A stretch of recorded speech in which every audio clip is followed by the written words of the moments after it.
होगा शुरू। बिस्मिल्लाहिर्रहमानिर्रहीम।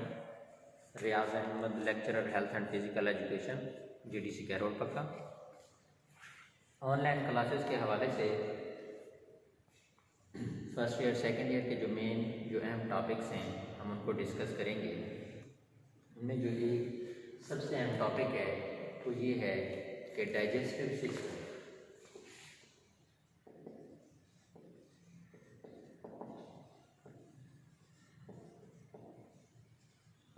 डाइजेस्टिव सिस्टम, निज़ाम-ए-इंहज़ाम। सवाल ऐसे आता है कि निज़ाम-ए-इंहज़ाम से क्या मुराद है, निज़ाम-ए-इंहज़ाम में कौन कौन से आज़ा हिस्सा लेते हैं, तफसील से बयान करें। तो सबसे पहले हम ये पढ़ते हैं कि जब हम डाइजेस्टिव सिस्टम पढ़ते हैं तो इसमें हम देखते हैं कि ये है क्या। डाइजेस्टिव सिस्टम एक प्रोसेस है। इस प्रोसेस के अंदर खुराक को छोटे छोटे टुकड़ों में तोड़ा जाता है, ब्रेक डाउन ऑफ फूड होती है।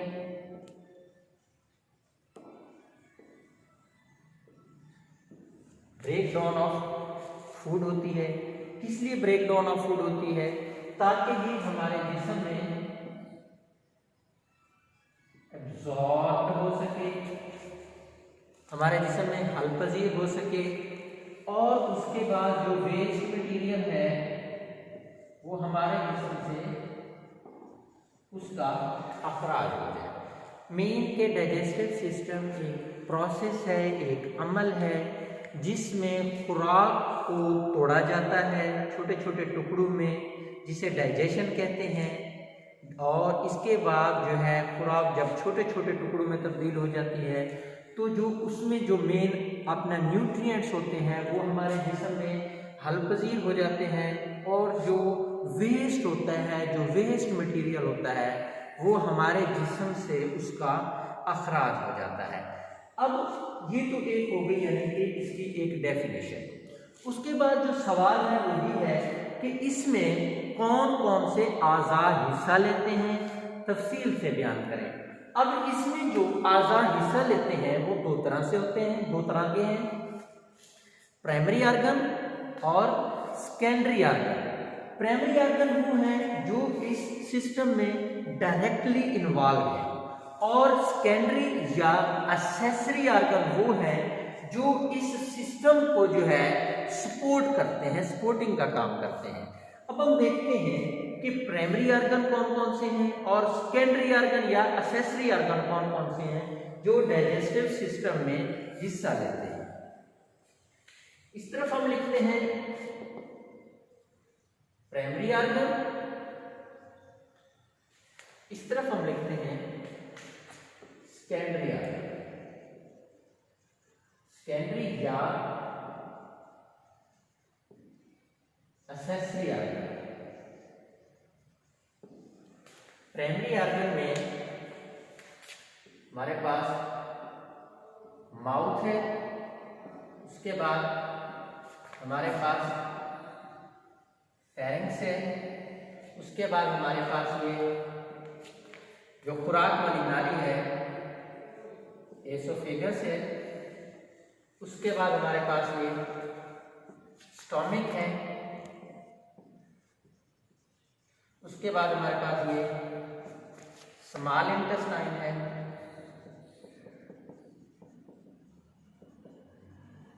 उसके बाद हमारे पास ये लार्ज इंटेस्टाइन है, उसके बाद हमारे पास ये रेक्टम है, उसके बाद हमारे पास ये एनस है। ये क्या है? ये सारे प्राइमरी आर्गन्स हैं जो क्या इस डाइजेस्टिव सिस्टम में हिस्सा लेते हैं। अब हम देखते हैं जो सेकेंडरी आर्गन है। सेकेंडरी आर्गन में पहले नंबर पे हमारे पास है टीथ, दूसरे नंबर पे हमारे पास है टंग, तीसरे नंबर पे हमारे पास है सैलिवरी ग्लैंड्स, उसके बाद हमारे पास है लिवर, उसके बाद हमारे पास है गॉल ब्लैडर, उसके बाद हमारे पास है ये पैंक्रियास। ये प्राइमरी आर्गन है, ये एक्सेसरी आर्गन है जो इस निज़ाम में हिस्सा लेते हैं। इसमें होता क्या है, सबसे पहले होती है जो मेन एक्टिविटीज होती हैं वो ये है, इसमें पहले इंजेक्शन, खुराक जो है हमारे जिस्म में दाखिल होती है। उसके बाद इंजेक्शन के बाद खुराक की ट्रांसपोर्टेशन होती है।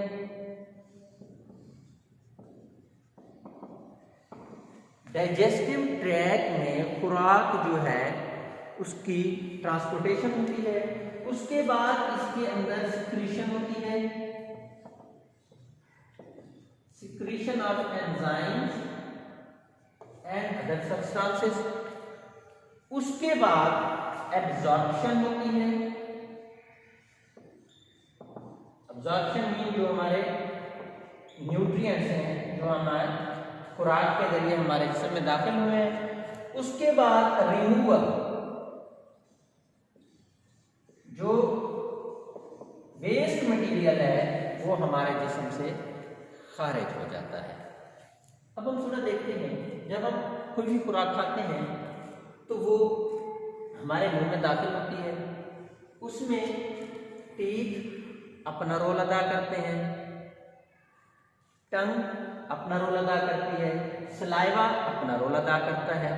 इसके बाद ये जो टॉपिक है, इस टॉपिक को हम 2 से 3 लेक्चर्स में पढ़ेंगे। आज जो मेन चीज़ें हैं मैं वो डिस्कस कर रहा हूँ। उसके बाद जब हम खुराक मुंह में लेके जाते हैं, जो खुराक में का मुंह के अंदर अमल होता है, उसके बाद जो एक लुकमा जो है जब वो एसोफेगस में दाखिल होता है उसको कहते हैं बोलस। और ये जो बोलस है फिर ये खुराक वाली, जिसे एसोफेगस कहते हैं, खुराक वाली नाली से जो है वो स्टोमक की तरफ मूव करता है। और ये जो इसकी मूवमेंट है इसे कहते हैं पेरिस्टालसिस मूवमेंट। और ये wave like contraction and relaxation of the oesophagus के जरिए होती है। उसके बाद खुराक स्टोमक में चली जाती है। यहाँ पे स्फिंक्टर होते हैं, में ढक्कन लगे होते हैं। एक स्टोमक जहाँ से शुरू हो रहा है उधर ढक्कन लगा होता है, एक जहाँ पे स्टोमक का एंड हो रहा है वहाँ पे, जिसको स्फिंक्टर बोलते हैं। खुराक यहाँ से पास करके जो है वो स्मॉल इंटेस्टाइन में चली जाती है। स्मॉल इंटेस्टाइन के 3 पार्ट्स हैं। ड्यूडिनम, पहले हिस्से को ड्यूडिनम कहते हैं, दूसरे हिस्से को ज्यूजिनम कहते हैं, तीसरे हिस्से को इलियम कहते हैं। उसके बाद जो लार्ज इंटेस्टाइन है, लार्ज इंटेस्टाइन को हम कलेक्टिवली कोलोन का नाम देते हैं। इसके भी 3 हिस्से हैं। ये जो ऊपर की तरफ हिस्सा जा रहा है इसे असेंडिंग कोलोन, ये जो इस तरफ हिस्सा जा रहा है इसे ट्रांसवर्स कोलोन, और ये जो नीचे की तरफ हिस्सा आ रहा है इसे कहते हैं डिसेंडिंग कोलोन। अच्छा, उसके बाद ये है लिवर। लिवर बाइल पैदा करता है। बाइल एक रतूबत है। जो बाइल है वो ये जो गॉल ब्लैडर है, गॉल ब्लैडर के अंदर वो आर्जी तौर पे बाइल स्टोर हो जाता है। और जब ड्यूडिनम के पहले हिस्से में फैट पहुंचती है, फैट की डाइजेशन कौन करता है? बाइल। तो यहाँ पे एक एंजाइम होता है स्मॉल इंटेस्टाइन के छोटे हिस्से में, जिसे सीसी के एंजाइम कहते हैं, कोलेसिस्टोकाइनेज एंजाइम कहते हैं। वो हुक्म देता है लिवर को कि बाइल सिक्रेट करो, और फिर वो बाइल जो है फैट की डाइजेशन करता है। उसके बाद ये पैंक्रियाज है जिसे लबलबा कहते हैं। यहाँ से पैंक्रियाटिक जूसेस खारिज होते हैं, ये भी खुराक की डाइजेशन में अहम किरदार अदा करता है। इसी तरह खुराक जो है वो फिर स्मॉल इंटेस्टाइन से गुजरती है, उसके बाद लार्ज इंटेस्टाइन में, यहाँ पे इसकी एब्जॉर्प्शन हो जाती है।